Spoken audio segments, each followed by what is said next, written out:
একা মানুষ কেন সবচেয়ে বেশি শক্তিশালী হয় জানো? আজকে আমি তোমাকে একটা সত্য কথা বলবো, যেটা সবাই জানে কিন্তু কেউ মানে না। একা মানুষ সব সময় দুর্বল না, বরং একা মানুষই সবচেয়ে বেশি শক্তিশালী হয়ে ওঠে। একটা ছেলে ছিল, তার চারপাশে মানুষ ছিল, বন্ধু ছিল, ভালোবাসা ছিল। কিন্তু সময়ের সাথে সাথে সব বদলে গেল। বন্ধুরা ধীরে ধীরে দূরে সরে গেল। যারা সব সময় থাকবো বলেছিল, তারা আর থাকলো না। ভালোবাসা ছিল কিন্তু সেটাও একদিন হারিয়ে গেল। আর সে একা হয়ে গেল। প্রথমে সে ভেঙে পড়েছিল। রাতে ঘুম আসতো না, মাথায় শুধু একটা প্রশ্ন ঘুরতো, আমি কেন একা হয়ে গেলাম? কিন্তু সময় কাউকে থামায় না। দিন যায়, রাত যায়, আর ধীরে ধীরে সে শিখতে শুরু করলো। একা থাকা মানে শেষ না, একা থাকা মানে শুরু।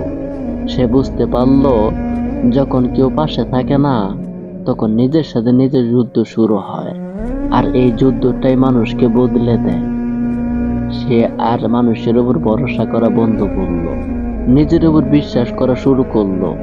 রাতে যখন সবাই ঘুমায়, সে তখন নিজের স্বপ্ন নিয়ে ভাবতো। যখন সবাই হাসাহাসি করত, সে তখন নিজের ভবিষ্যৎ বানাতে ব্যস্ত ছিল। ধীরে ধীরে পরিবর্তন আসলো। যে ছেলে একসময় ভেঙে গিয়েছিল, সে আজ শক্ত হয়ে গেল।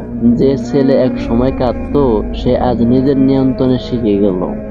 একা মানুষ কেন শক্তিশালী হয় জানো? কারণ তাকে কেউ বাঁচাতে আসে না, তাকে কেউ গাইড করে না, তাকে কেউ ধরে রাখে না। সে নিজেই নিজেকে গড়ে তোলে।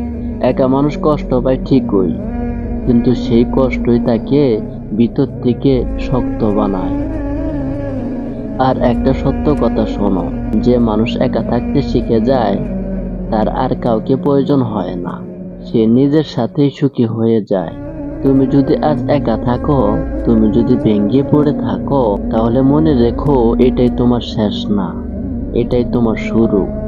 সময়ের সাথে সাথে তুমি এমন জায়গায় যাবে, যেখানে তুমি কারো উপর নির্ভর করবে না, বরং মানুষ তোমার উপর নির্ভর করবে।